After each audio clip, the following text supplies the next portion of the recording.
Bonjour, bonjour à toutes et à tous. Le Dojo Zen de Paris est ravi d'accueillir aujourd'hui, samedi 24 février 2024, Françoise Bonnardel. Ça devient une habitude annuelle et une très bonne habitude. Elle va nous parler aujourd'hui de ce thème d'actualité. Le bouddhisme est-il une écologie ? Quand le Bouddha constate que le monde brûle, consommé par le feu du désir, est-ce indirectement d'écologie qu'il parle à ses disciples? Mais comment s'affranchir du samsara en brisant le toit de la maison, tout en se préoccupant de préserver l'environnement? C'est sur ce paradoxe que repose pourtant l'enseignement du Bouddha, dont le message est peu audible dans les discours actuels sur le respect de la nature, le bien-être animal et la raréfaction des ressources naturelles. Mais saurait-on être vraiment écolo sans être aussi quelque peu bouddhiste? Donc, vous êtes philosophe et essayiste, vous avez été professeur de philosophie des religions à la Sorbonne et vous interveniez régulièrement à l'Institut d'études bouddhiques. Vous êtes soucieuse de faire dialoguer Orient et Occident et vous vous intéressez en particulier aux relations de la pensée bouddhique et de la philosophie occidentale et à la dimension psychologique de l'enseignement du Bouddha. Donc je vous laisse la parole. Merci. Merci Antoine et merci aux responsables du dojo qui m'ont convié cette année encore à partager ces quelques réflexions avec vous. Et c'est donc avec le plus grand plaisir que je me trouve parmi vous aujourd'hui pour ce rendez-vous annuel et bientôt rituel. Donc, en tout cas, merci de votre présence.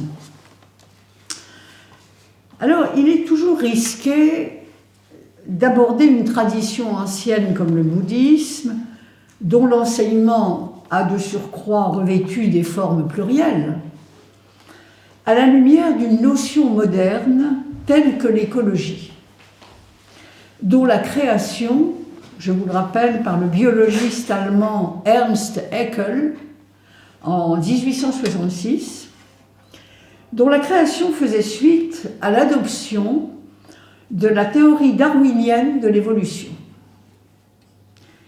La question qui se posait était donc la suivante: comment rendre compte scientifiquement des interactions entre les êtres vivants et des rapports souvent complexes qu'ils entretiennent avec leur environnement?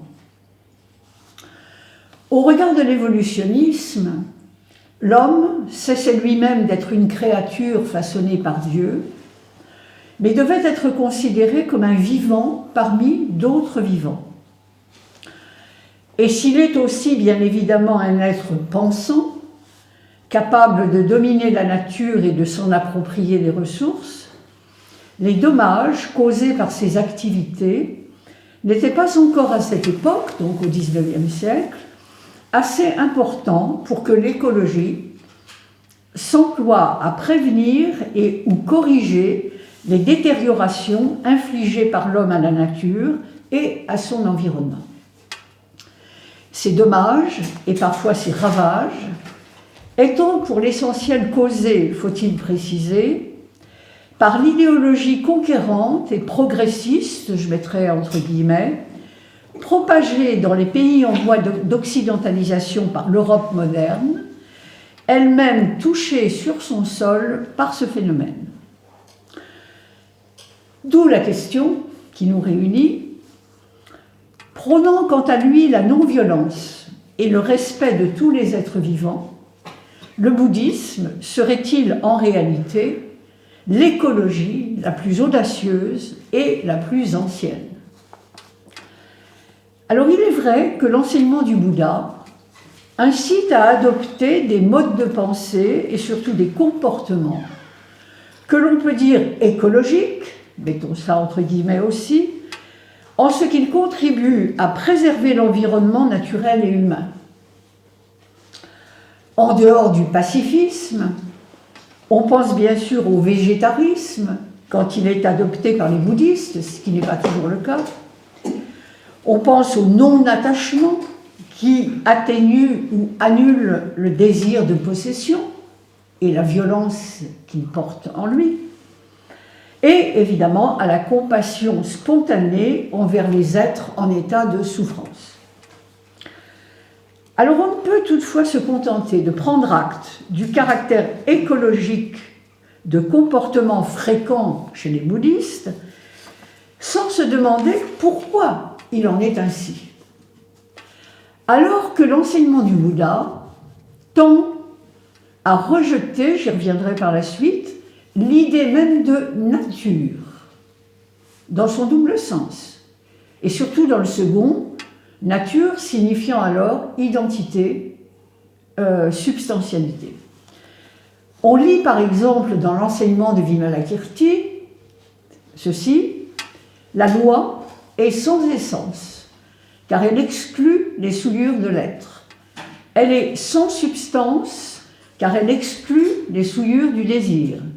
Elle est sans principe de vie, car elle exclut la naissance et la mort. Elle est sans individualité, car elle exclut le terme initial et le terme final. On a donc l'impression que c'est l'idée même de nature qui disparaît. Mais on ne saurait davantage se satisfaire du jugement lapidaire du philosophe Nietzsche, découvrant à la fin du XIXe siècle le bouddhisme avec un mélange de fascination et de répulsion. Je le cite: « Quand le bouddhisme eut dressé sa douce morale de mangeur de riz », vous voyez que ça, on est dans le pacifisme mou, je dirais, sa douce morale de mangeur de riz contre les guerres, l'Inde, puisqu'il est né en Inde, l'Inde fut rayée de l'histoire des puissances civilisées. Alors s'il faut être violent pour être civilisé, ni le pacifisme bouddhique, ni l'écologie respectueuse de l'environnement ne le sont. Mais on sait aussi que le mouvement écologique est actuellement traversé par des courants contraires qui s'affrontent quant aux moyens à employer pour se faire entendre des pouvoirs et de l'opinion publique. Et tandis que certains militants écologistes prônent la non-violence, d'autres multiplient les coups de force. Blocage de lieux stratégiques, périodiquement, affrontements avec les forces de l'ordre, parfois très violents, grève de la faim, et récemment, lynchage symbolique de certaines œuvres d'art. Vous avez vu les paquets de sauce tomate, etc. Alors, quels sont donc, dans l'enseignement du Bouddha, les éléments de doctrine dont la mise en pratique, parce que dans le bouddhisme, il n'y a rien sans mise en pratique, permet à l'être humain de suspendre, voire même d'annuler son potentiel de nuisance. De la même manière qu'on parle aujourd'hui des énergies propres, il y aurait, et le bouddhisme en est un exemple parfait, des énergies spirituelles plus ou moins écologiques, tant en raison de leur nature que de leurs effets, dès lors qu'elles sont mises en œuvre par des pratiques appropriées.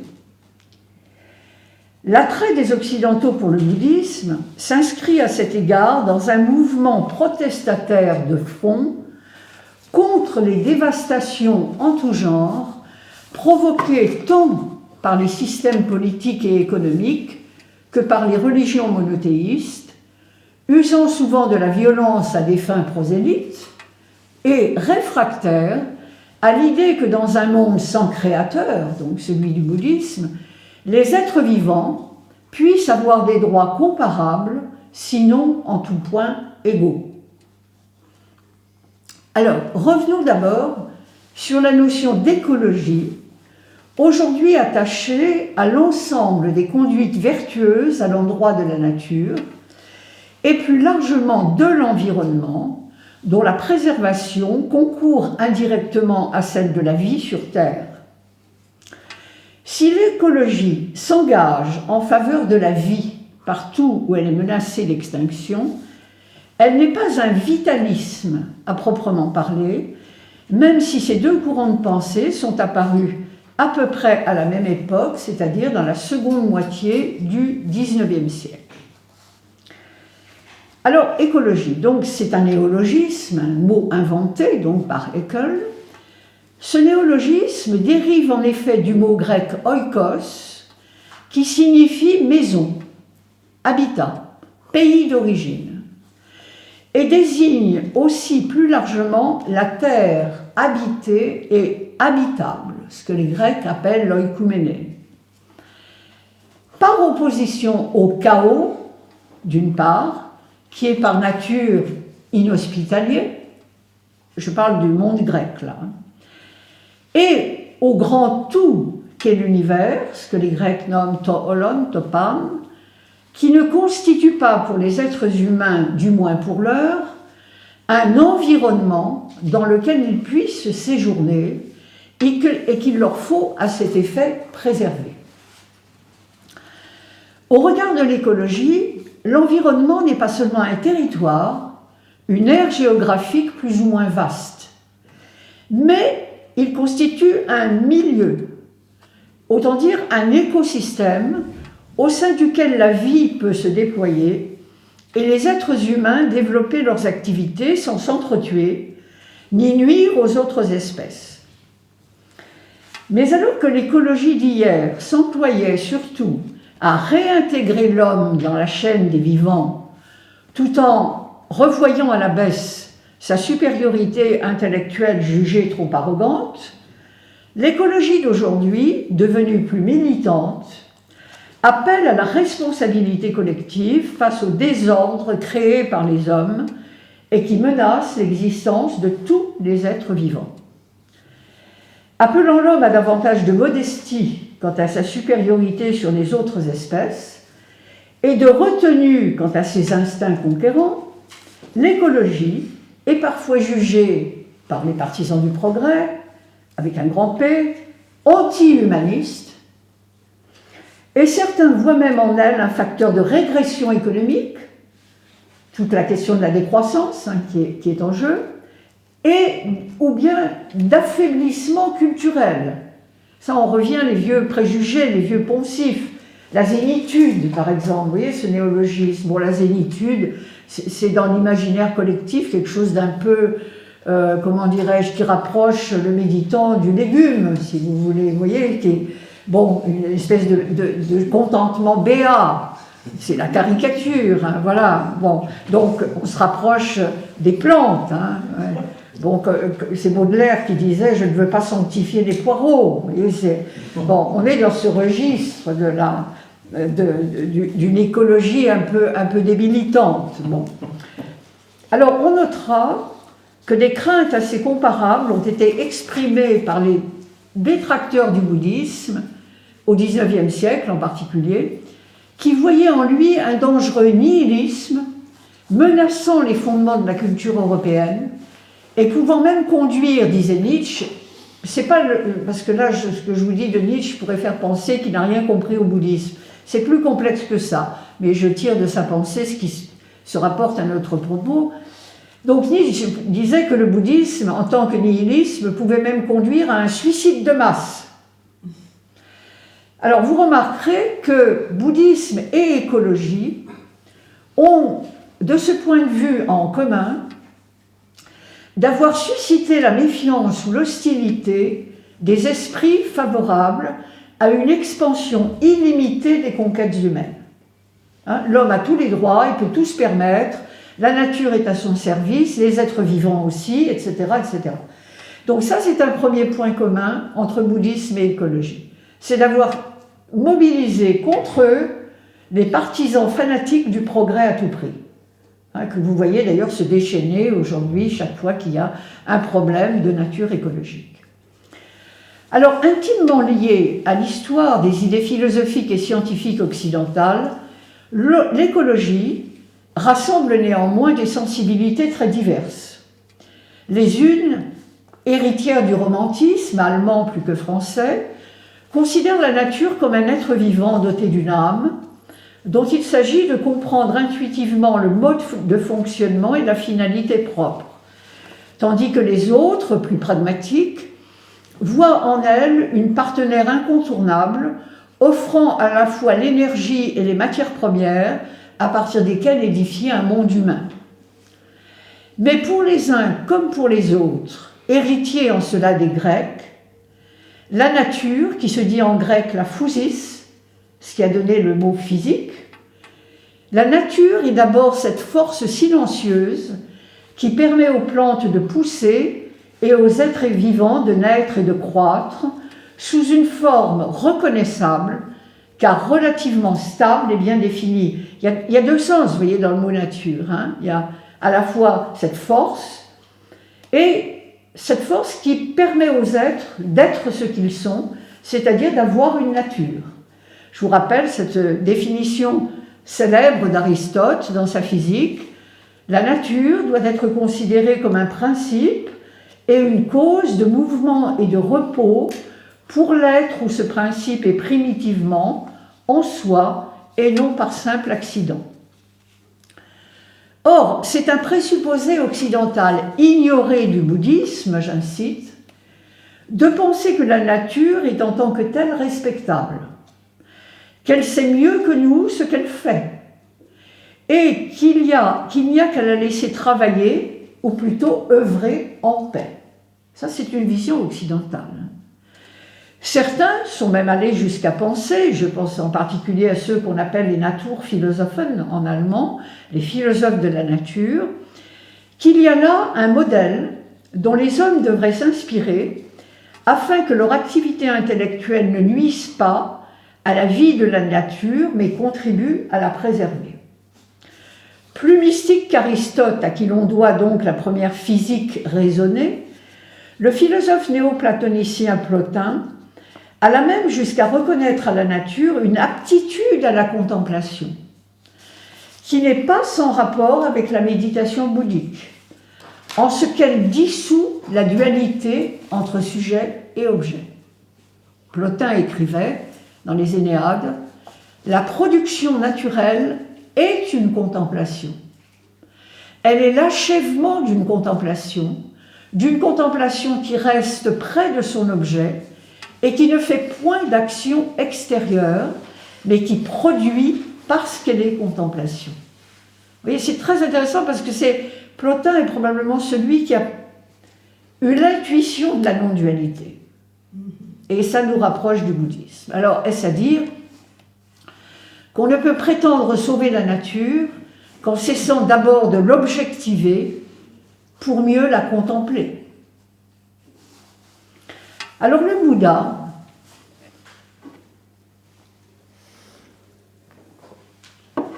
Bouddha ne fut quant à lui ni un partisan de l'évolution des espèces, remettant l'homme à une plus juste place que celle initialement attribuée par Dieu, ni un contemplateur émerveillé du savoir-faire irréfléchi de la nature, comme Plotin par exemple. Menant une vie itinérante au rythme des saisons, il insista sur le fait que son enseignement ne dépendait en rien des aléas saisonniers et climatiques. Aucune saison n'étant meilleure qu'une autre pour faire tourner la roue de la loi. On sait aussi qu'il enseigna dans les lieux les plus divers, sans porter une attention particulière au fait que son environnement était agréable ou désagréable, comme le rappelle le Dhammapada, que je cite, « Au village ou dans la forêt, en plaine ou sur une hauteur, où que soit le séjour de l'Aran, c'est-à-dire celui qui a atteint l'éveil, en tout cas la délivrance, cette place est plaisante. » Autrement dit, il n'y a pas de contexte naturel à évoquer pour se dire là je peux pas, même s'il y a quand même certaines recommandations. Alors plaisante, non pas au sens où elle susciterait un émoi particulier, d'ordre esthétique par exemple, mais en ce qu'elle ne comporte aucune nuisance qui compromettrait la réception de l'enseignement. Ces nuisances éventuelles venant surtout de l'esprit du disciple et non de l'environnement naturel ou humain auquel le bouddhisme n'est pas pour autant indifférent. Et j'en veux pour preuve cette fort belle page du Sutra du Lotus, intitulée « La parabole des simples » au sens moyenâgeux, médiéval, des plantes, selon laquelle la saveur unique de la loi n'est pas invoquée pour niveler les différences entre les choses et les êtres. Donc, c'est pas parce qu'on est bouddhiste qu'on met tout dans le même, on perçoit tout de la même façon. Donc, il y a une sensibilité à la différence, mais pour montrer que la loi, que cette saveur unique, a quelque chose à apporter à chacun et à chacune en fonction de la nature séminale qui lui est propre. Donc, il y a une reconnaissance de la nature de chaque chose, ce qui ne veut pas dire que cette nature soit dotée d'existence propre, c'est autre chose. Alors, voilà ce texte qui est dans l'édition du Sutra du Lotus chez Fayard, page 146. Kasyapa imagine par exemple les herbes et les arbres, les forêts et les simples qui poussent de par les monts et les fleuves, les vallées et les sols du monde tricosmique. Dans leur diversité et leur variété, chacun est différent par son nom et sa forme. Une dense nuée, c'est l'image de la loi, va s'étendant de plus en plus largement jusqu'à couvrir l'ensemble du monde tricosmique. En un même moment, elle se répand en une pluie égale, dont l'humidité fertilise universellement herbes et arbres, forêts et simples. Petites racines, petits troncs, petites branches, petites feuilles, racines moyennes, troncs moyens, branches moyennes, feuilles moyennes, grandes racines, grands troncs, grandes branches, grandes feuilles. Les arbres, grands et petits, selon qu'ils sont de haute, moyenne ou basse taille, en recevront, conformément à leur nature séminale, de croître, de fleurir et de porter des fruits. Bien que nés d'un même sol, fertilisés d'une même pluie, herbes et arbres sont tous distincts les uns des autres. Ce qu'on peut nommer une sensibilité à la diversité de la nature. Sans pour autant, j'insiste, être l'otage d'une substantialité que l'on retrouve par contre chez les Grecs. On notera par ailleurs que l'éveil se produisit sous un arbre, devenu légendaire, tandis que toute la nature, végétale et animale, manifestait sa joie d'avoir vu apparaître un Bouddha. C'est de même en s'accrochant à la branche d'un arbre que sa mère Maya donna naissance au futur Bouddha, qui, observant un jour, beaucoup plus tard, un tronçon de bois qui descendait le Gange, expliqua à ses disciples le sens de l'expression « l'autre rive » et les sensibilisa à leur propre sort, selon qu'ils sauront l'atteindre ou se laisseront balloter par le courant au risque de se noyer. Et je cite un extrait du sermon du Bouddha sur justement le tronçon de bois. « Se noyer dans le milieu du fleuve, ô moine, est un nom pour l'avidité passionnée et le désir. S'enfoncer au fond de l'eau, ô moine, est un nom pour la fierté de soi-même. » C'est donc en entrant résolument dans le courant de la loi qu'on échappe au flux tumultueux de l'existence conditionnée. Ainsi, le Bouddha usait-il à l'occasion de métaphores empruntées à la vie de la nature pour étayer son enseignement, mais sans que le sens de ces comparaisons soit codifié et unilatéral. Tout est toujours question de moment opportun, comme le rappelle là encore le Sutra du Lotus.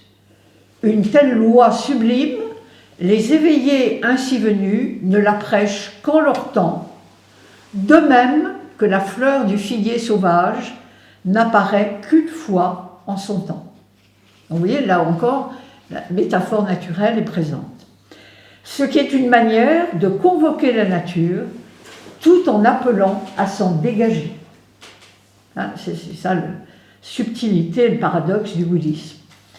De même, le moine doit-il, selon le Milinda Pana, possédait certaines des qualités de l'arbre, porter fruits, fleurs et fruits, donner indistinctement de l'ombre, les qualités de la forêt, qui lui sert aussi de refuge, loin des rouges poussières du monde, comme disait Maître Dogen dans l'un de ses poèmes. Une tradition, née dans l'Inde brahmanique, voulait en effet qu'on se retire dans la forêt pour y entendre les enseignements contenus dans les Upanishads, dont le titre veut dire « enseignement de la forêt ». C'est dans la forêt que se retiraient également les moines de l'école bouddhique Theravada, tradition de la forêt, pour y pratiquer la méditation et y vivre en accord avec le Dharma. Mais on peut aisément imaginer que sous un climat aussi humide et chaud que celui de l'Inde du Sud, de Ceylan en particulier, la forêt n'était pas un lieu bucolique de tout repos, et c'est d'ailleurs en raison de la vie rude qu'ils pouvaient y mener que les moines choisissaient de s'y retirer. Je cite à nouveau le Dhammapada. « Plaisantes sont les forêts, là où les gens ne se plaisent pas, se plaisent les exempts de passion. Ils ne courent point derrière leurs désirs. » Alors, est-ce qu'on peut, en ce cas, parler d'écologie? C'est-à-dire, on va dans la forêt, mais finalement, parce que la forêt est inhospitalière et parce qu'on est sûr de ne pas y rencontrer des gens qui courent après leurs désirs. Oui, au sens où les moines qui y vivaient ne songeaient en aucun cas à détériorer la forêt, ni à piller ses ressources. Mais il s'agissait alors d'une écologie très restrictive, puisque la nature était finalement considérée comme un repoussoir, dissuadant ceux qui sont venus s'y réfugier de céder à leurs désirs. Plus largement, le Bouddha voyait dans tout ce qui croît naturellement, croître, tout ce qui croît naturellement, le processus qui alimente le cycle des existences et perpétue l'enfer sur terre qu'est le samsara. La naissance est dukkha, je vous le rappelle, la fameuse formule. Au mieux, portait-il sur la croissance naturelle un regard compassionné pour le lot de souffrances que ce flux ininterrompu charrie avec lui. Ainsi, la croissance naturelle est-elle assimilée dans le Dhammapada à la soif d'exister, qu'il convient d'éradiquer comme on le ferait d'une mauvaise herbe ou d'une liane envahissante. Je cite à nouveau, « Les fleuves coulent dans toutes les directions, la liane sort du sol et se dresse. Dès que vous la voyez naître, coupez-lui la racine à l'aide de la pénétration. » Pénétration mentale, bien sûr. Une autre stance du Dhammapada est plus radicale encore. Coupez les bois, mais non l'arbre. Des bois naît la crainte. Les bois et les sous-bois, une fois coupés, religieux, déboisez-vous. On ne peut pas dire mieux. Maître Dogen conseillera plus tard, lui aussi, dans le Sutra des montagnes et des eaux, de taillader les lianes enchevêtrées. Alors, il y aurait par ailleurs beaucoup à dire sur les environnements naturels au sein desquels telle ou telle école bouddhique s'est développée, et il y aurait lieu de s'interroger sur l'influence que les uns et les autres ont pu avoir sur la sensibilité spirituelle qui s'y est épanouie. Rejoignant en cela certaines des observations d'Alexandra David-Nel, j'irais même jusqu'à penser que le tantrisme tibétain, par exemple, n'aurait pu naître et se développer ailleurs que dans l'Himalaya, où la notion même de nature semble abolie, au profit de paysages montagneux sauvages et grandioses, qui dilatent la conscience au lieu de l'anéantir et font de la mort une compagne de tous les instants. C'est vrai qu'on ne sait plus où est la nature, à proprement parler. Parler à ce propos d'écologie, c'est se montrer attentif au climat spirituel propre à tel ou tel environnement, et particulièrement propice à la recherche de l'éveil, sans qu'il s'agisse là d'un déterminisme réducteur. Ainsi, le zen est-il, de toutes les écoles bouddhiques, celle qui a le plus largement et profondément intégré la nature à la pratique de l'éveil, comme en témoigne Maître Dogen. Je le cite, « Lorsqu'on se construit un ermitage de roseaux au milieu des falaises vertes et des pierres blanches, et qu'on y mène une vie ascétique, on dépasse aussitôt le Bouddha et l'on mène à bien rapidement la grande affaire qui nécessite toute une vie d'études. » Si donc le bouddhisme est en soi une écologie, ce n'est ni parce qu'il présente des similitudes avec les théories scientifiques modernes relatives à l'environnement, ni parce que le milieu naturel et humain dans lequel il s'est développé était suffisamment détérioré pour appeler une contre-offensive préventive ou punitive, comme c'est le cas aujourd'hui. Mais peut-on parler d'écologie en faisant presque totalement abstraction de l'idée de nature, du moins telle qu'on la conçoit en Occident, c'est-à-dire à la fois mouvement, repos, identité. L'écologie bouddhique est en effet inhérente à la théorie de la coproduction conditionnée, le sanskrit Pratitya Samutpada, qui sous-tend tout l'édifice en même temps qu'elle le déconstruit. Si aucun être n'a d'existence propre, et donc de nature bien définie, mais dépend d'un enchaînement karmique sans commencement identifiable et sans autre fin envisageable que l'éveil, alors tous les êtres vivants sont, qu'ils le veuillent ou non, solidaires face à la souffrance et à la mort, en dehors même du fait qu'ils sont tous plus ou moins parents en raison de la loi du karma, et se doivent à ce titre assistance et bienveillance. Avant de chercher à sauver l'environnement détérioré par l'avidité et la bêtise humaine, l'écologie bouddhique se préoccupe d'éveiller l'homme à la tâche qui lui revient en propre, puisqu'il est le seul de tous les êtres vivants à pouvoir détricoter cette chaîne. Et c'est à ce titre seulement qu'on peut parler de la précieuse existence humaine. Alors on assiste par ailleurs aujourd'hui, du fait de la mondialisation, à un passage accéléré du local au global qui modifie la perception que l'être humain avait jusqu'alors de son environnement et de la manière dont il pouvait en prendre soin afin d'y vivre lui-même en sécurité au milieu de ses congénères. Il est donc demandé aux hommes d'élargir leur champ de conscience afin de concilier l'attention portée à la globalité du monde, entretenue par les chaînes d'information qui fonctionnent en continu, ça on nous abreuve tous les jours de ça, et le souci de préserver leur environnement de proximité. Des formules un peu puériles, ressassées comme des mantras de supermarché, nous le rappellent quotidiennement. Réduire son empreinte carbone. Je pense que vous êtes tous extrêmement soucieux de ça. C'est bon pour la planète. On a gagné sa journée. Voilà. Devenir éco-responsable. Pour tout. Bon. Ce qu'on nous demande, de manière plus ou moins autoritaire, est une sorte de grand écart permanent entre le très proche et le plus lointain, entre ce qui nous concerne au jour le jour et ce qui se trame très loin dans la nébuleuse des décisions politiques à l'échelle planétaire et qui nous échappe totalement.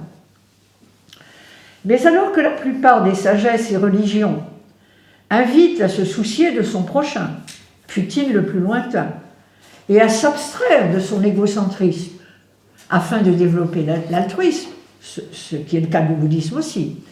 Mais le bouddhisme a mis au point cette pratique on ne peut plus écologique qu'est la méditation.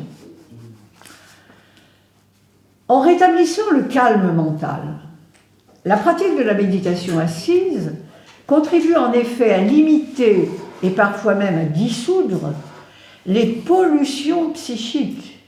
On ne parle jamais de ça, pollution psychique. Bon. Les pollutions psychiques issues des émotions perturbatrices qui se répandent sur l'environnement. et sont à l'origine de la plupart des dissensions entre les hommes. Un méditant de plus, c'est un pollueur potentiel en moins. Et si, sortant de sa méditation, la couleur du ciel lui semble plus intense et les formes plus précises, c'est bien qu'un voile de pollution obstruait sa vision. Tel est le sens de l'affirmation maintes fois réitérée dans les textes, selon laquelle l'être éveillé passe dans le monde sans laisser de traces. Pas plus de traces, dit Dhammapada, que l'oiseau dans le ciel. Sans laisser de traces, ces traces attestant qu'il n'a pas épuré son karma et continue donc à polluer son environnement. Donc en fait, tout être humain est un pollueur du seul fait qu'il n'est pas éveillé. C'est là une disposition d'esprit foncièrement écologique, mais très difficile à admettre par les Occidentaux, désireux quant à eux de marquer à tout prix leur présence sur Terre, autant dire de laisser des traces. Alors, vous me direz, il y a des traces différentes, bien sûr. En libérant la conscience des fixations et des limitations égocentrées, la méditation travaille également à renforcer l'attention à l'ici et maintenant, tout en repoussant les frontières de l'environnement dans lequel on se meut quotidiennement, sans même y prêter attention, justement. Ainsi répond-elle aux défis d'aujourd'hui, penser simultanément le local et le global, mais en libérant l'individu de ses conditionnements mentaux, au lieu de l'asservir aux lois du marché, dans un monde prétendument cosmopolite, mais en réalité soumis à une interdépendance de plus en plus contraignante. En m'inspirant sur ce point des enseignements de Chogyam Trungpa, je dirais que la méditation est écologique, en ce qu'elle permet de travailler, au sens où l'entendait Trungpa, n'est-ce pas, au sens alchimique d'ailleurs, de travailler avec n'importe quelle situation, comme on transformerait le plomb en or, ou comme on rendrait fertile une terre aride et stérile. Il y a donc j'oserais presque dire, une agriculture, enfin il y a quelque chose dans le travail avec les situations, et on peut dire que justement c'est ce vers quoi va la méditation. Mais on s'aperçoit aussi que l'écologie, telle qu'on la conçoit aujourd'hui, regroupe en fait des préoccupations et des motivations diverses, entraînant elles-mêmes des moyens d'action différents. J'en cite quelques-uns. Préserver la nature, bien évidemment, considérée comme une source de vie dont les ressources ne sauraient être indéfiniment exploitées sans provoquer tôt ou tard la pénurie. Deuxièmement, protéger la biodiversité qui, en dehors de son attrait pour le regard humain, contribue à la santé des écosystèmes sans lesquels la vie ne pourrait se perpétuer. Troisièmement, pratiquer la sobriété heureuse, chère à Pierre Rabhi, sans compromettre un équilibre économique local et mondial déjà fragile. Et enfin, ce n'est pas exhaustif, mais enfin, prendre soin de l'environnement rural et urbain dont la détérioration engendre la laideur et a des conséquences catastrophiques sur le psychisme humain. Jusqu'à preuve du contraire, un être humain, sauf s'il est pleinement éveillé, se porte mieux dans un environnement, dans la beauté, qu'au milieu de la laideur et l'accumulation des supermarchés dans les périphéries urbaines. Pas d'écologie responsable donc, sans une vision holistique, entre guillemets, de l'interdépendance des phénomènes, qui semble à première vue au moins bien proche de celle sur laquelle insistent tant les maîtres bouddhistes, surtout lorsqu'ils enseignent en Occident. S'ils le font, c'est bien sûr en accord avec l'enseignement du Bouddha, mais surtout en tant qu'appel à une solidarité universelle mise à mal par les intérêts particuliers. En sensibilisant les esprits à l'idée que tout se tient et qu'on ne peut impunément porter atteinte à un écosystème sans déstabiliser ou détériorer un environnement plus vaste, les maîtres bouddhistes pratiquent une écologie spirituelle qui ne peut que susciter l'adhésion de leurs disciples et plus largement de tous les esprits sensés. D'où, pour partie au moins, le succès du bouddhisme censé proposer un consensus acceptable par tous, à l'image de l'interdépendance, mais qui est aussi celle des nuisances. Il n'y a pas que l'interdépendance des échanges. L'interdépendance qui fait actuellement du souci écologique une priorité. C'est parce que tout se tient qu'on ne peut plus se contenter d'un traitement local. Mais une lecture plus approfondie des textes bouddhiques, et ceux du Mahayana en particulier, appelle à distinguer le relatif et l'ultime, et à considérer que si l'interdépendance est bien la loi, régissant pour le meilleur et pour le pire le monde des phénomènes, elle constitue en elle-même un enchaînement qu'il convient de rompre, non par l'indifférence, mais grâce à l'éveil, au regard duquel c'est la discontinuité qui prévaut. L'être éveillé est isolé. Et l'absence d'existence propre des phénomènes qui ne peuvent de ce fait dépendre les uns des autres qu'au plan relatif. Un appel à la solidarité universelle n'est donc écologique au regard du bouddhisme que s'il distingue ces deux plans et n'incite pas les hommes à s'enchaîner encore davantage les uns aux autres. C'est pourquoi je pense personnellement qu'il y a souvent une ambiguïté dans le discours de certains maîtres qui s'adressent à des occidentaux séduits par l'interdépendance, la solidarité, etc. Oui, attention, mais qu'est-ce qu'on a à partager? Si c'est pour partager les nuisances, c'est pas vraiment la peine. Donc l'écologie moderne a-t-elle quant à elle pour mission et pour ambition de promouvoir la liberté ultime enseignée par le Bouddha? Incontestablement non.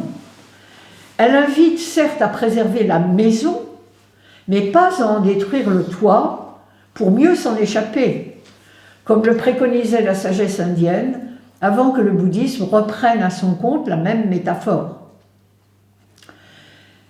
La disparition des espèces et la destruction des écosystèmes s'accélérant ces dernières années, décennies et années, on est en effet passé en moins de 2 siècles d'une approche scientifique de la nature et de l'environnement, celle de Haeckel, à une vision militante, répondant elle-même à des motivations diverses, allant du sauve-qui-peut généralisé dès lors que la survie de l'espèce humaine semble menacée, à un regard compassionné sur les souffrances engendrées par la brutalité et la cupidité humaine.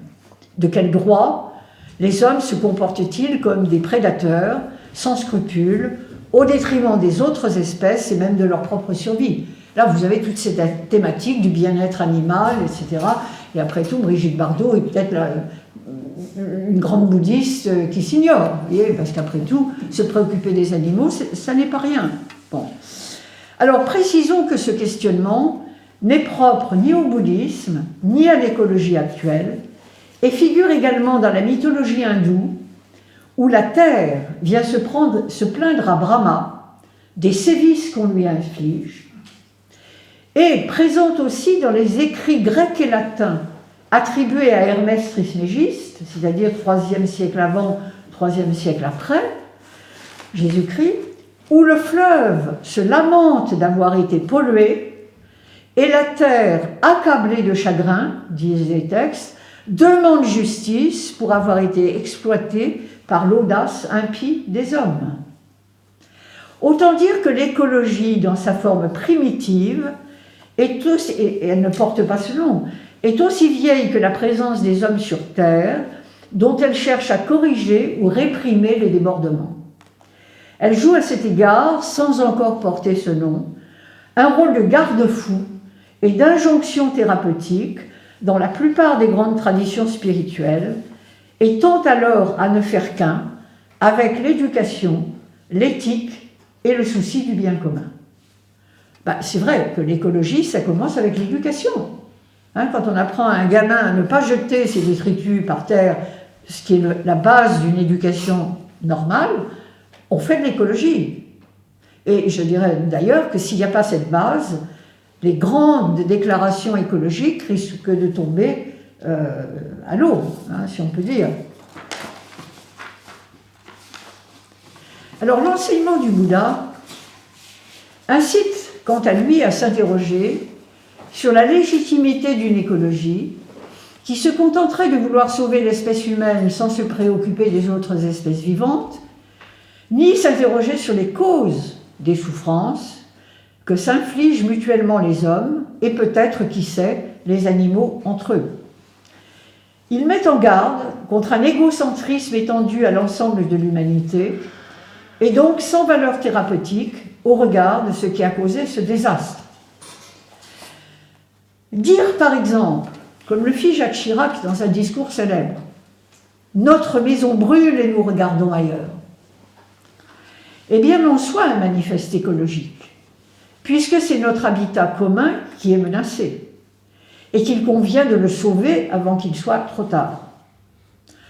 On peut certes imaginer que le Bouddha aurait vu dans cette situation catastrophique une manifestation à grande échelle de l'impermanence universelle, condamnant toute construction à la destruction. Après tout, bon. Mais sans doute aurait-il dans un premier temps attiré l'attention de ses disciples sur l'inconscience des hommes à l'endroit de ce qui menace de les détruire, et donc de ruiner en eux toute capacité d'accéder à l'éveil. C'est ça qui est important. Hein. Vous me permettrez donc de rapprocher ce cri d'alarme relativement récent, 2002, de deux discours du Bouddha dont la dimension écologique ne vous échappera pas. L'incendie, tout d'abord, l'Aditara Pariyaya Sutta, dans lequel l'éveillé dépeint l'état du monde en proie à l'ignorance sous la forme d'un immense brasier. Je cite, « Je dis que cela est enflammé par le feu du désir, par le feu de la haine, par le feu de l'illusion.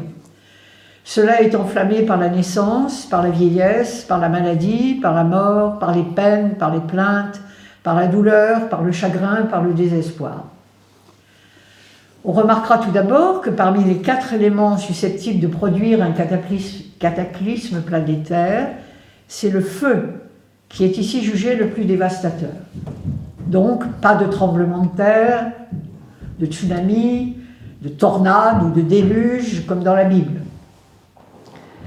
Au regard du Bouddha, cette incandescence généralisée n'est pas due au réchauffement climatique, à une tempête solaire ou à une explosion atomique, mais au feu du désir, c'est-à-dire des émotions et des passions qui ne seraient pas si violents s'ils n'étaient attisés par la rotation ininterrompue de la roue des existences. Si la notion d'écologie a alors un sens, elle ne peut désigner que la réaction thérapeutique capable de mettre fin, par des moyens appropriés, à ce processus d'autodestruction, qui est inhérent à l'existence conditionnée. Alors, quels pourraient bien être ces moyens que nos contemporains seraient prêts à accepter? C'est qu'il ne s'agit plus seulement de refuser les emballages en plastique, de limiter ses déplacements en avion et de trier ses déchets. Toute conduite vertueuse méritant bien évidemment d'être encouragée. Je ne dis pas qu'il ne faut pas le faire. Mais enfin, au regard du bouddhisme, c'est un peu juste quand même. En matière de moyens, on pense alors à la parabole de la maison en flammes dans le Sutra du Lotus, que j'ai déjà évoqué l'an dernier, mais que j'aborde ici d'un point de vue différent. Je la résume. Un maître de maison, d'un âge fort avancé et à la fortune incalculable, voit ses nombreux enfants enfermés dans leur maison en flammes, mais trop occupés par leur jeu pour être conscients du danger. Le texte dit « Ils ne s'aperçoivent de rien, ne se rendent compte de rien, ne sont ni étonnés ni effrayés. Le feu les menace, la douleur est imminente, et ils n'ont nulle angoisse en leur cœur. Ils n'ont pas l'intention de chercher à sortir. » Sidéré par leur inconscience, le père imagine alors de les attirer au dehors en promettant à chacun des jouets magnifiques qu'il affectionne tout particulièrement. Le stratagème réussit, j'en ai parlé dans le cadre des moyens habiles, et les enfants sont tous sauvés. Il y en a une trentaine. Mais au lieu des jouets divers qu'ils pensaient trouver, c'est un char énorme et qui attend dehors chacun d'eux, et sur lequel ils finissent par monter, tout comme le font les hommes qui empruntent le véhicule unique emprunté par le Bouddha pour les délivrer du monde en flammes qu'est le samsara. Le message est clair, semble-t-il. La solution, au regard du Bouddha, ne peut qu'être à la fois individuelle, c'est à chacun d'en faire sa propre affaire, et globale. Globale au sens où on ne peut pas faire du rafistolage petit morceau par petit morceau. Donc la solution ne peut qu'être à la fois individuelle et globale, et les moyens pour la mettre en œuvre doivent être habiles, tant le processus d'autodestruction est bien installé, et tant les êtres ont de plaisir à jouer sans se préoccuper de ce qui les détruit. Et c'est pourtant par le jeu, grâce au jeu utilisé comme stratagème, que ce processus mortifère peut être déconstruit. Alors, une écologie inspirée par le bouddhisme ne saurait donc ni se contenter de demi-mesures et de gadgets, ni prétendre résoudre les problèmes par l'indignation vertueuse ou le militantisme agressif. Quelle serait alors sa marge de manœuvre, compte tenu des mentalités actuelles? Qui donc, parmi les dirigeants politiques ou chefs spirituels actuels, pourrait bien être le maître de maison, capable de mettre en œuvre au bon moment la bonne stratégie? À défaut d'une intervention de ce type que j'évoque par principe, mais qui évidemment est plus qu'hypothétique, le moindre mal serait sans doute que l'écologie fasse partie intégrante de tout programme politique, à défaut de reposer sur une base contemplative et ou méditative qui éradiquerait les pollutions avant même qu'elles soient émises, à la source en quelque sorte. Bon, voilà. On est bien sûr en droit d'accuser de négligence ou de corruption les responsables politiques et les grands groupes industriels, mais on hésite encore à mettre en cause les individus, de manière aussi radicale que le fait le bouddhisme, qui prend sur cette question, comme sur tant d'autres, le mal à la racine. Eh bien oui, parce qu'il faut bien flatter le consommateur quand même, toute l'économie repose là-dessus. Il faut bien flatter l'individualisme. Donc, comment prôner une écologie dans ces conditions, et surtout aussi radicale que celle que préconise le bouddhisme? Alors, on notera aussi qu'en trouvant le moyen habile de faire sortir ses enfants de la maison en flammes, le père n'envisage à aucun moment de sauver la maison. Elle sera bel et bien détruite par le feu une fois les enfants hors de danger. Donc, quelle écologie de la dernière chance prendrait cette responsabilité? Et vers quel dehors attirer les irresponsables qu'elle aurait sauvés? C'est d'ailleurs ce que laisse entendre le slogan brandi par les écologistes. Pas de plan B pour la planète. Et oui, le dehors, il est où? Donc vous voyez la métaphore de la maison en flammes, il y a un dehors, là, il est où? Mais néanmoins, je précise que dans le même temps, des hommes d'affaires richissimes envisagent l'expatriation planétaire des nantis. On va créer des plateformes, etc., c'est-à-dire transporter la pollution ailleurs. Et d'ailleurs, la pollution est déjà notoire autour de la Terre. Bon. Et ça ne fait probablement que commencer. Donc, ce n'est pas le bouddhisme qui trouve ici ses limites, mais l'écologie dans sa capacité à s'inspirer de lui, sans avoir à se reconvertir du fait que tous les écologistes seraient devenus des méditants. Bon, ça, on n'en est pas là. Il y a encore du travail, je ne veux pas citer de nom, mais enfin, quand même une dame en particulier, qui, je crois que là... bon. Alors, les limites sont également assez vite atteintes lorsqu'on cherche à identifier le stratagème suffisamment habile pour persuader les inconscients de quitter la maison en flammes, ou au moins, selon une version écologique moderne, de renoncer à leur jeu puéril afin d'éteindre l'incendie. Car ce moyen est, selon le bouddhisme, homéopathique. Il faut traiter le mal par le mal, et alchimique en ce qu'il transforme le poison en remède. Donc il faut partir du poison. On ne peut donc pas seulement compter sur un effet de saturation, il y a trop de bruit, trop de pollution, trop de maladies, qui inciterait à un changement radical de mentalité et de vie. Et il ne suffit pas non plus d'évoquer le spectre de la pénurie. Il n'y aurait bientôt plus rien de sain à manger, plus d'air pur à respirer, plus de place sur Terre.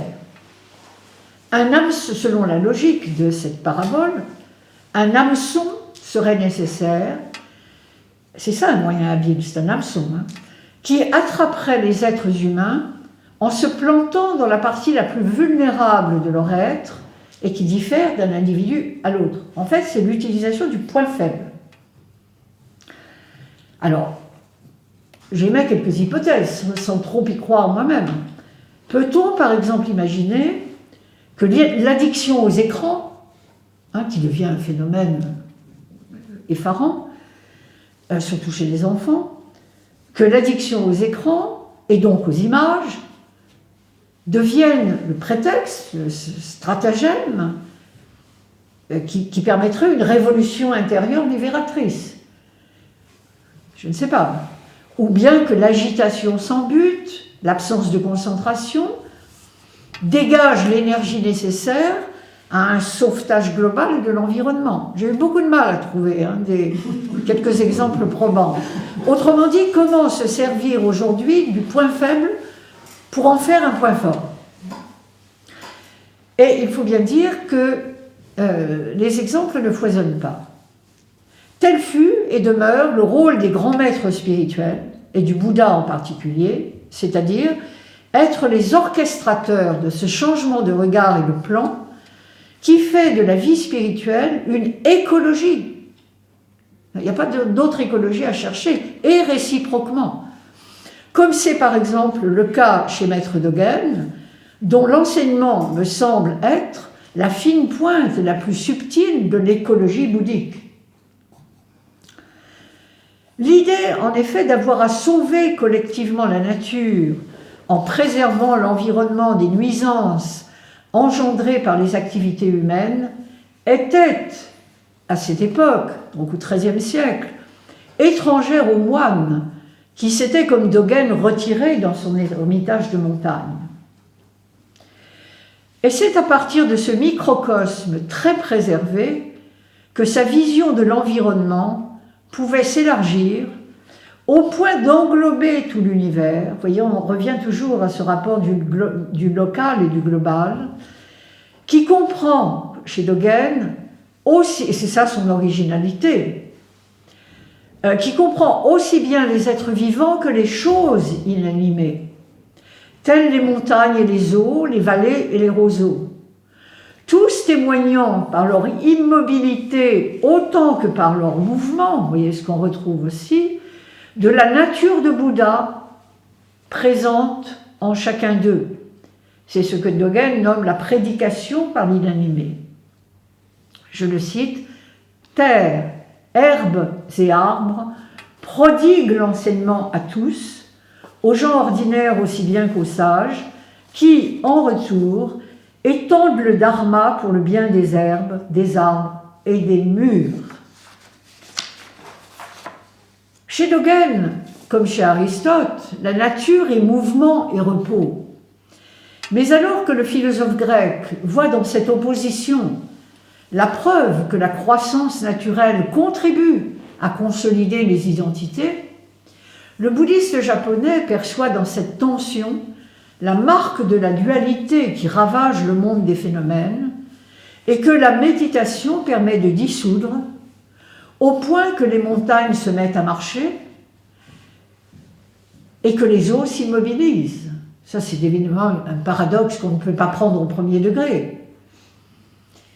Et c'est alors la silencieuse coïncidence, j'emprunte cette formule à Wangpo, c'est la silencieuse coïncidence du mouvement et de l'immobilité, du méditant et de l'univers ambiant, qui, à un moment donné, toujours inattendu, fracture la conscience ordinaire, on parle alors de révolution du point d'appui, à l'audition ou à la vision de tel ou tel événement qui est toujours acausal, c'est-à-dire on ne peut pas le rattacher à une chaîne de causes, il surgit, il survient, à tel ou tel événement survenant à partir de l'environnement naturel, qui participe ainsi à l'éveil et en atteste la réalisation.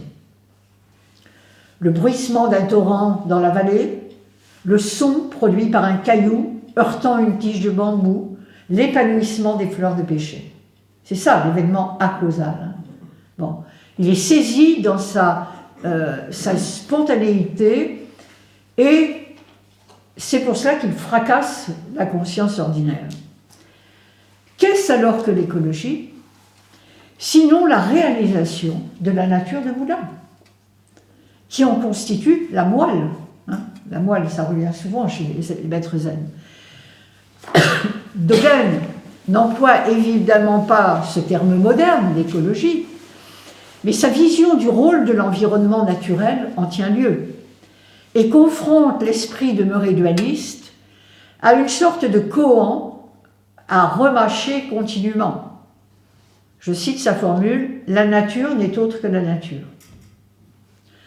Or, cette tautologie, c'est ce qu'on nomme en français une tautologie, c'est-à-dire on ne fait que tourner sur soi-même la même chose, on dit la même chose. Cette tautologie n'a pas le même sens selon qu'elle se rapporte à la nature ordinaire ou à celle du Bouddha, comme le suggère ce texte très connu cité par Dogen. Un ancien Bouddha a dit « Les montagnes sont montagnes, les rivières sont rivières ». Ces paroles ne signifient pas que les montagnes sont des montagnes, ça c'est la conscience ordinaire, mais que les montagnes sont les montagnes. Ça c'est la vision selon la nature du Bouddha. C'en est alors fini de toute distinction entre l'animé et l'inanimé, la fluidité et la solidité, la nature extérieure et la bouddhéité, et l'écologie ne consiste plus qu'à préserver la posture juste qui a permis d'entrer dans la non-dualité. Au fond, l'écologie se ramène à cette question de la posture juste. Alors, et je terminerai là-dessus, en matière de posture, et je l'entends au sens bouddhique bien sûr, et pas manière d'être artificielle, en matière de posture, les écologistes qui militent aujourd'hui de manière souvent bruyante et quelque peu désordonnée pour une cause qui est au demeurant juste, auraient donc beaucoup à apprendre du bouddhisme et de Maître Dogen en particulier. Voilà, je terminerai là-dessus pour aujourd'hui. Merci. Donc là, on a du temps pour un petit moi j'ai tout mon temps, oui, oui. On a presque une heure si on veut, bon, ce qui me paraît beaucoup. Je ne sais pas, j'ai parlé 1h10 là. Oui, mais on a encore une heure si on le Comme souhaite. vous voulez, Antoine. Mais il faudrait la remplir un peu. Tout dépend des questions, de leur nombre, etc. Voilà, oui. Voilà, une question. Patricia. Oui. Je me demandais, mais finalement, pourquoi tous les bouddhistes ne sont-ils pas écologistes, puisque ça m'a l'air si évident, en tout cas dans l'enseignement. Écoutez, il faudrait leur demander, parce que moi, je n'ai pas d'opinion là-dessus. Sinon, peut-être que la jonction ne s'est pas encore faite. Alors, pourquoi elle ne s'est pas faite? D'abord, ce n'est pas une obligation pour tout le monde de devenir bouddhiste, mais peut-être parce que l'image du bouddhisme ne permet pas cette jonction. Et peut-être aussi parce que les militants écologistes sont trop exclusivement politisés, à travers des courants divers d'ailleurs, hein, et qui s'affrontent, et qu'ils ont tendance à rejeter tout ce qui serait d'ordre de type religieux, si vous voulez, voilà, toute voie spirituelle. Mais cela dit, il faudrait faire une étude, parce que là, moi je ne veux pas m'avancer, mais il y a certainement parmi les écologistes des gens qui ont une sensibilité de type bouddhiste. Vous voyez, c'est difficile de vous apporter une réponse. Et alors, parce que d'autres... non, là, je ne sais pas, comment dirais-je, il ne faut pas être trop catégorique. Mais, par exemple, si on pense au sud-est asiatique, est-ce que les bouddhistes, dont c'est la culture, si vous voulez, est-ce qu'ils ont nécessairement développé une sensibilité à l'environnement? Pas forcément. Hein. Parce que justement, il y a aussi dans le bouddhisme une radicalité qui peut faire que on ne rende pas justice à la nature sur le plan qui est le sien, qui est un plan relatif. Non pas parce qu'elle a été créée par Dieu, parce que dans le christianisme, contrairement à ce qu'on dit souvent, il y a une sensibilité à la nature. Saint François d'Assise, etc. La nature est respectable en tant que création divine. Or, vous n'avez pas cet argument dans le bouddhisme, vous voyez ? Mais néanmoins, en tant que manifestation, la nature mérite qu'on la préserve.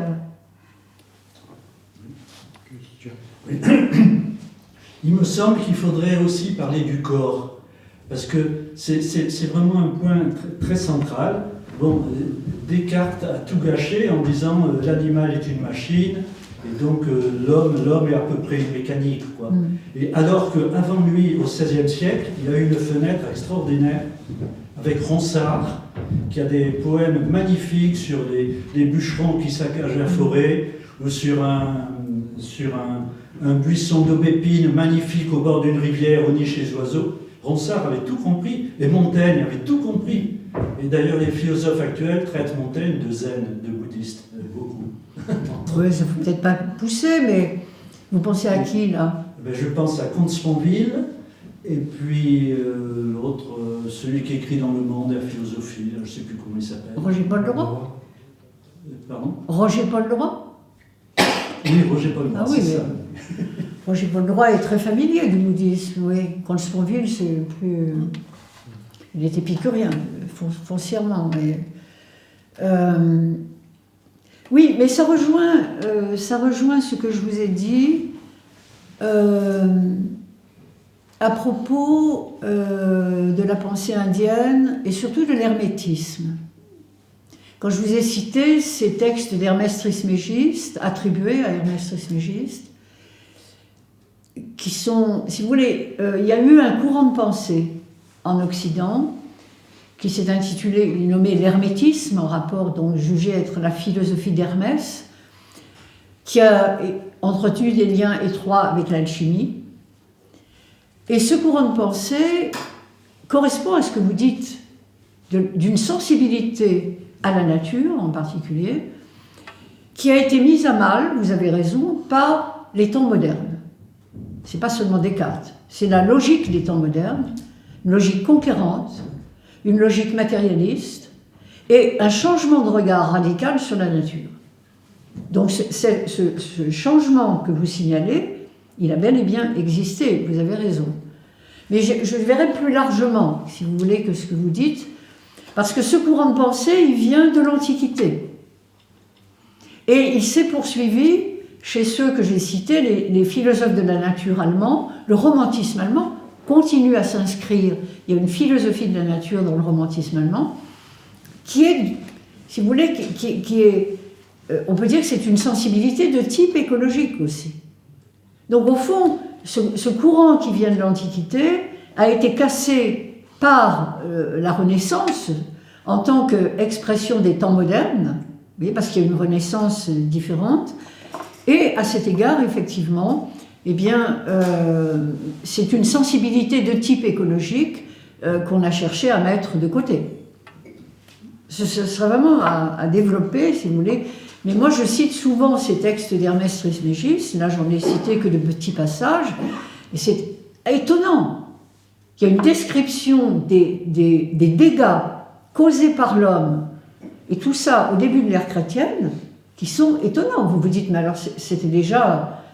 les pollueurs étaient déjà là, ceux qui abattent les forêts, qui tuent les animaux, etc. On est très sidérés, vous voyez. Ça ne remonte pas le moral. Pardon? Ça ne remonte pas le moral. Ben si, enfin ça ne remonte pas le moral en ce sens que, si vous voulez, en même temps, on s'aperçoit que c'est un invariant humain. C'est-à-dire que, intrinsèquement, nous ne sommes peut-être pas pires que les autres. Simplement, nous avons des moyens qui nous rendent plus dangereux. Voilà. Et comment dirais-je, l'extension aussi de ce qu'on appelle l'interdépendance, aujourd'hui, fait que les nuisances sont de plus en plus larges.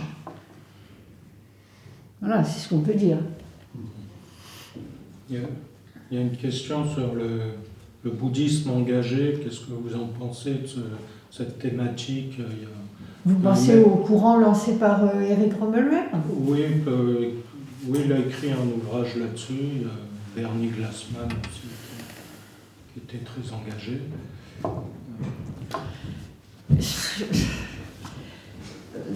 J'en pense des choses contrastées. Comment dirais-je?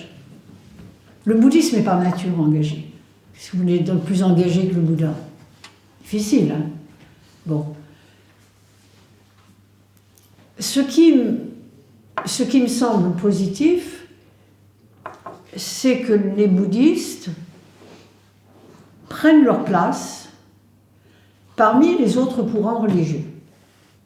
C'est-à-dire que jusqu'à présent, ils n'étaient pas présents, ils n'étaient pas actifs.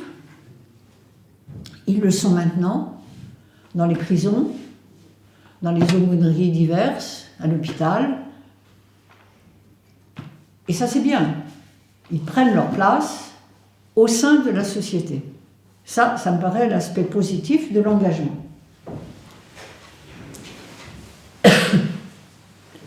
Maintenant, aller distribuer des sandwichs aux plus démunis, les chrétiens le font, pourquoi les bouddhistes ne le feraient pas? Qu'est-ce que vous voulez? Il n'y a rien à redire à ça. Hein, c'est une pratique du don qui fait partie des paramitas. Bon, on ne peut pas critiquer ça. On ne peut que l'encourager. Maintenant, ce qui me gêne un peu, ça ne tient pas à la motivation des bouddhistes, de ces bouddhistes engagés, que je me garderai bien de juger d'ailleurs, c'est au fait que la notion d'engagement en Occident a pris une tournure souvent très politique. Et qu'à cet égard, le risque, c'est de perpétuer des clivages politiques contre lesquels le bouddhisme serait plutôt censé lutter, ou en tout cas apporter un autre regard. Donc c'est ça qui me gêne. Et ce qui me gêne, c'est qu'il ne faut pas oublier, alors ça c'est un jeu de mots que j'affectionne, il ne faut pas oublier qu'un engagement véritable au regard du bouddhisme part d'un dégagement non moins radical. Donc le risque, c'est que ça tourne au militantisme. Et donc qu'en s'engageant dans un contexte qui favorise un certain type de militantisme, les bouddhistes, sans le vouloir, sans le savoir, sans le prévoir, eh bien finalement détruisent en partie ce que leur pratique les a amenés à cultiver. Voilà. C'est pour ça, si vous voulez, que je crois qu'il faut être très nuancé sur cette question. Et voilà ce que j'en pense. Est-ce que vous voulez voulez dire, je vais le dire certainement moins bien que vous, mais c'est ce que je comprends, c'est ce que vous voulez dire. Est-ce que le militant, il va aider quelqu'un d'autre, mais il a la notion d'aider les autres ou d'aider la nature ou les autres, alors que le pratiquant, le bouddhiste, il n'a plus cette idée d'aider autre chose, mais que cette autre chose, c'est lui-même. Ouais. Est-ce que c'est ça que C'est ça, oui. C'est ça. Ok. Tout à fait. Voilà. C'est-à-dire que finalement, ils rentrent en plein dans la dualité. C'est ça. Eh oui. Ils perpétuent la vision duelle. Mais c'est difficile de ressentir ça, et puis en même temps de dire, bon, moi, je ne veux pas faire d'écologie dans le dojo, ça commence à me pomper l'air, et puis en même temps se rendre compte à quel point c'est indispensable. Et d'avoir un juste milieu, c'est... faut être nuancé, quoi. Ouais, je ressens ce que... Mais, à mon sens, il n'y a que la consolidation de la pratique qui peut permettre, de façon spontanée et pas raisonnée, de trouver la position juste. Ça ne peut pas passer par le raisonnement, ça ne peut pas passer par oui, mais bon, on pèse les choses, etc. Je ne crois pas. Alors, on peut tenir compte de l'expérience, des déconvenus. On peut se rendre compte qu'on a parfois créé plus de problèmes qu'on en a résolus. Il y a aussi la leçon de l'expérience. Il y a aussi une exaltation dans le militantisme. Eh oui. Il y a aussi une autosatisfaction. Qu'est-ce que je suis bien, moi, alors que tous les autres ne font rien, etc. Il y a des pièges. Mais il y a aussi des pièges à ne rien faire. Donc, voilà, je crois que c'est... Mais c'est une réflexion intéressante, ça, cette question par rapport à l'écologie, par rapport à tout ça. Ouais. Vous avez bien amené le sujet, en tout cas. Ouais. Oui, est-ce que vous ne croyez pas que le point vraiment d'intersection entre les deux pensées occidentales et orientales, c'est le corps humain, qui en Occident, bon, on le guérit avec des produits chimiques, quoi, en gros. Hein, c'est très... alors qu'en Orient, donc dans le zen, on apprend à respirer. Donc on accepte que le corps soit de la nature, en fait. C'est un élément de la nature, mais qui me touche. Donc là, c'est vraiment Oui. Tout l'Occident, jamais on ne parle de la respiration. Jamais, jamais, jamais. Ce qui est quand même...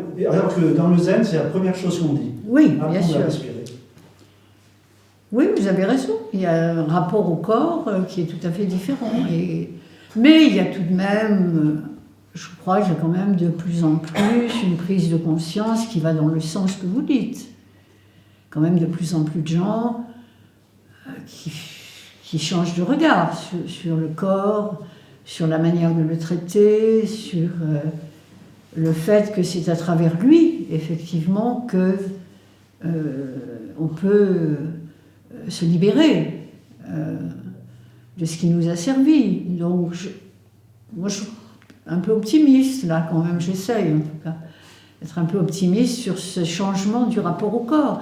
Alors, évidemment, avec tous les pièges, là aussi, parce que, de toute façon, la civilisation telle qu'elle a été façonnée par des siècles de progrès, entre guillemets, c'est bourré de pièges partout. C'est un pays et c'est un terrain miné. Donc il y a aussi, dans le rapport au corps aujourd'hui, regardez le nombre d'instituts qui se créent, le bien-être, le care, etc., etc.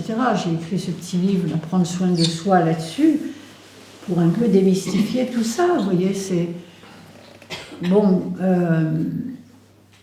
dans le souci qu'on a du corps aujourd'hui, il y a quelque chose d'excessif également. Et d'autre part, il faut être conscient qu'on ne fait jamais que réparer les dommages créés par un mode de vie insensé. Vous voyez ? C'est de la réparation. Ça n'est pas une philosophie qui vous permettrait d'emblée d'accéder à une sagesse. On bricole. Pourquoi est-ce qu'on va la plupart du temps non seulement se faire masser ou faire du sauna ou je ne sais quoi, ou etc., et même méditer dans certaines fois, si ce n'est pour réparer. Voilà. Laisser le stress et tout, mais si on commençait par évacuer le stress à la source. Mais vous avez raison, cette question du corps, c'est important par rapport à la question qui nous occupe. Question.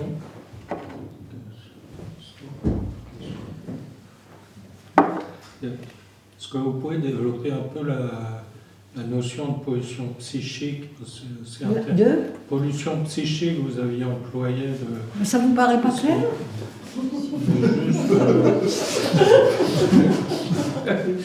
Si, mais peut-être pas tout le monde.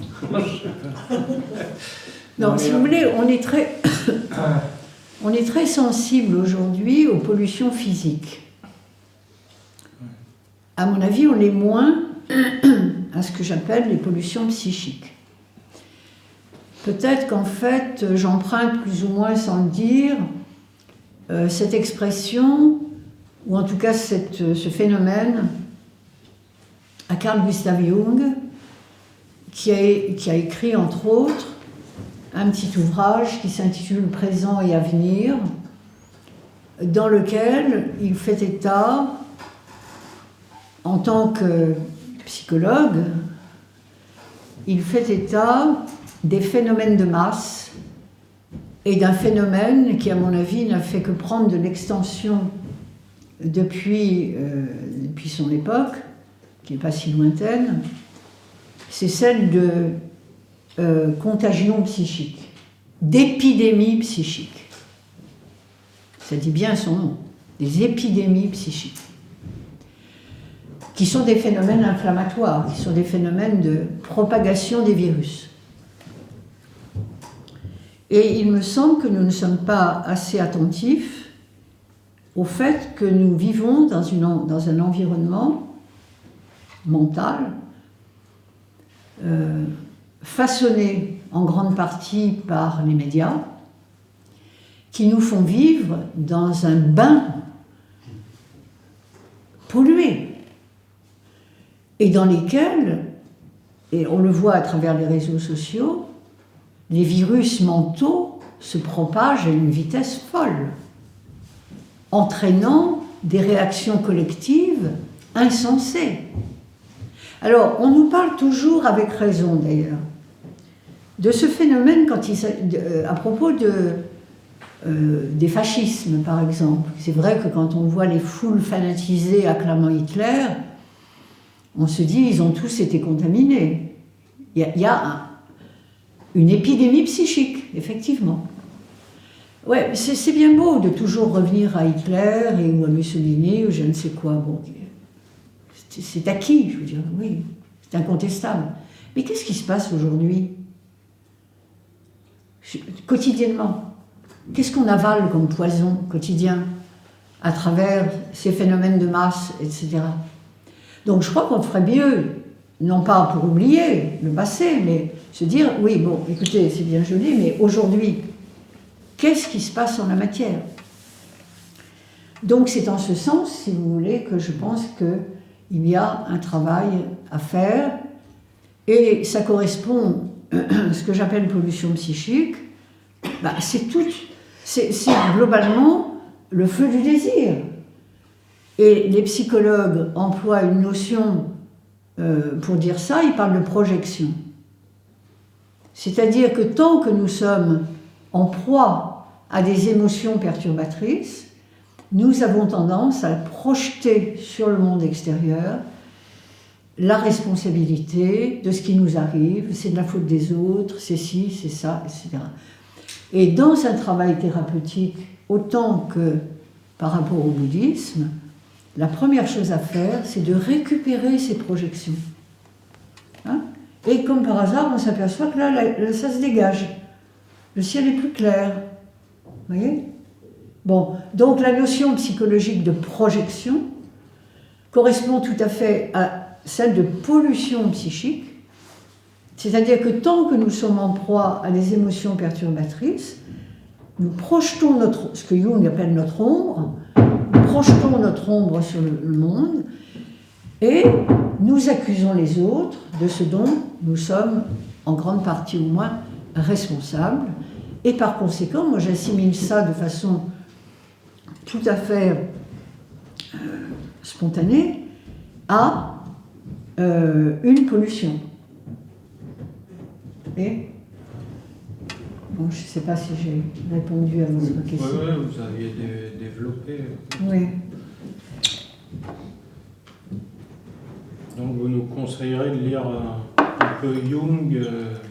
Bon, ça fait jamais de mal, oui. C'est pas mal, quoi. C'est pas une pollution psychique. Non, mais en tout cas. c'est en particulier dans Présent et Avenir, parce que c'est celui de ces ouvrages qui touche le plus près des questions de société, à la lumière de son acquis psychologique. Et là, effectivement, il parle beaucoup de ces phénomènes de masse et de pollution. Mais on entend parler de ça tous les jours. Je veux dire, attendez, les réseaux sociaux, c'est un incendie permanent, c'est un embrasement permanent. On s'indigne, on déverse des injures, etc. Ça, c'est vraiment pollution totale. Hein. Pour quelques informations justes qui circulent, quel torrent de boue!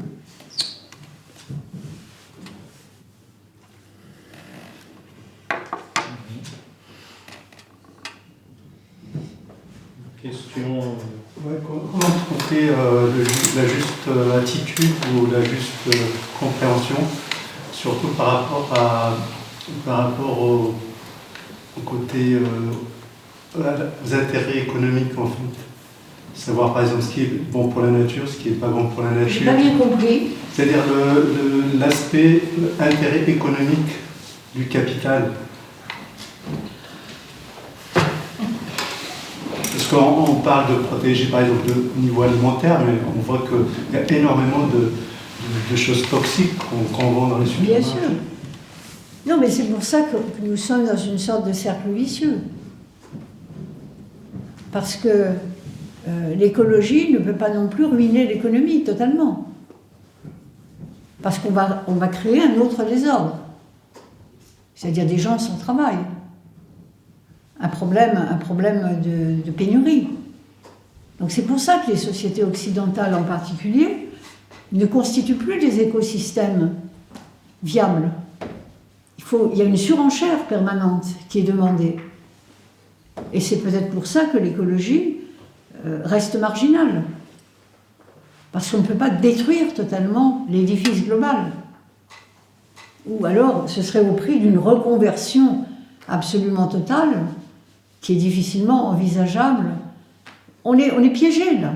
On est piégé par ce qu'on a soi-même mis en place.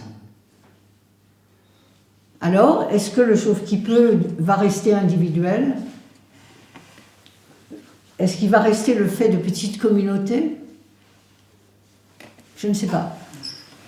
Qui trouveront effectivement en petites communautés les moyens suffisamment habiles pour pouvoir se sortir de ce sac de nœuds. Mais globalement, moi je vous avoue que je ne suis pas très optimiste. Regardez ces histoires insensées que la grève des agriculteurs a soulevées. Ces poulets qui arrivent en masse d'Ukraine, l'idée d'intégrer l'Ukraine dans l'Europe qui va être ruineuse à tout point de vue pour les agriculteurs européens et pas seulement. Et à côté de ça, on est pris par un désir de solidarité. Sac de nœuds, tout ça, vous voyez. Bon. Mais peut-être qu'en fait, l'espèce humaine a fait son temps. Et peut-être, moi, c'est mon fantasme favori, peut-être qu'il est temps de laisser les animaux tranquilles, reconquérir leur place sur Terre. Et nous, je ne sais pas, revenir à... Mais alors ça, c'est de l'écologie, de la décroissance radicale, ça c'est un peu difficile à faire passer, puisque les hommes s'accrochent quand même. Mais je plaisante à moitié. Je me demande si le temps de l'animal n'est pas revenu, qu'on lui fiche un peu la paix pendant quelques siècles, et puis on verra. Alors que faire des êtres humains qui vont rester, ça c'est délicat. Oui. On va pas les exterminer, donc je sais pas, il faudrait les... Dans les contes, s'il y a des histoires comme ça, vous savez, on endort les gens pendant quelques siècles. Mais le potentiel de nuisance de l'espèce humaine a quand même été très très loin, là. Donc, pour ajouter justement une partie de l'intelligence artificielle. oh, bon, C'est pas pour rajouter, mais Le sujet est la prochaine fois. Voilà, j'allais le dire. Autisme et intelligence artificielle. Alors, Françoise Bonnardel, en non. février 2025. Enfin, je pense que ce sera extrêmement utile dans les professions médicales, dans un certain nombre de professions. Si on limitait ça à ça, je pense que là, c'est une avancée considérable. Les diagnostics sont, paraît-il, d'une précision absolument remarquable. Pourquoi pas? Mais le problème, c'est qu'on ne va pas réussir à limiter ça. Et on commence à voir arriver je l'ai appris, des textes produits par l'intelligence artificielle. Au point qu'il va falloir maintenant apporter la preuve, on l'envisage déjà, la preuve qu'un texte est bien de la main de... C'est encore une production humaine, c'est-à-dire que ça va nous amener à une logique selon laquelle l'être humain va être obligé de prouver qu'il est bien un être humain. Je ne sais pas si vous voyez le degré de délire, là. C'est-à-dire que la machine lui a dérobé la capacité d'être humain et elle aurait une sorte de priorité maintenant qui le mettrait en demeure, lui, de prouver qu'il a bien fait ça. Donc c'est assez vertigineux quand même. Il faudra mieux être pompier que... Comment ? Il faudra mieux être on sera mieux pompier qu'avocat. Bon, enfin voilà. Les lendemains qui vont peut-être déchanter, mais oui, c'est terrifiant ce qui se produit là. Sans compter les licenciements, hein, ça commence. Et puis à grande échelle. Hein. On n'a plus besoin. On me disait il y a quelques jours encore que pour réaliser un programme qui prend une semaine, si on le confie à un agent humain, la machine fait ça en 2 heures. Pourquoi vous voulez que les patrons continuent à embaucher? Et qu'est-ce qu'on fera des gens qu'on aura mis sur le carreau? Non, c'est... Donc, Aux 2 jeux de Paris, ils vont tous méditer. pas d'autre solution que de méditer, et puis voilà. Hein, le fameux de... C'est ça. On va arrêter là, je pense. Venez méditer. Comment? On va arrêter sur cette belle conclusion, parce que sinon... Ouais. J'avais peut-être une dernière question sur l'expression. Alors, c'est tantrique que le poison devienne le remède. Oui. Parce que dans le zen, on ne parle pas trop. Non. Ça, c'est effectivement la logique du tantra, qui est une logique alchimique. Hein, dans toute l'alchimie occidentale et toutes les alchimies, vous avez cette idée qu'on retrouve d'ailleurs dans l'homéopathie, que c'est à partir du poison qu'on fabrique le remède. Or, c'est la logique du tantra, effectivement, qui se fonde aussi sur une physiologie subtile, c'est-à-dire la pratique d'une alchimie interne, assez comparable à celle du taoïsme d'ailleurs. Donc ça correspond à des processus physiologiques précis.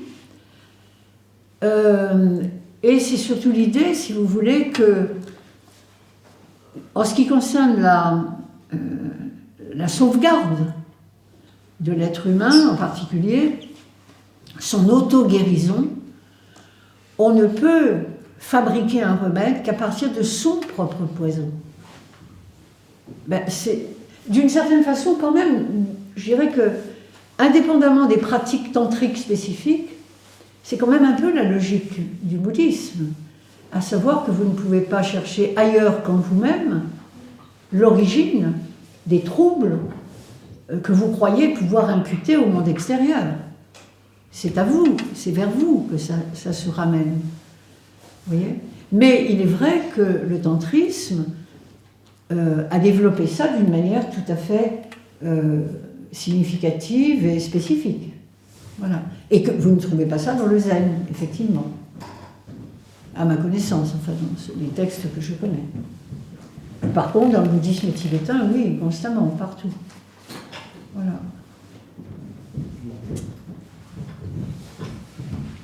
Question ?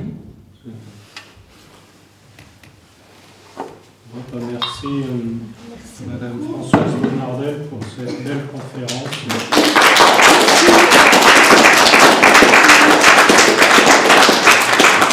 Merci pour votre présence. Merci d'être venu.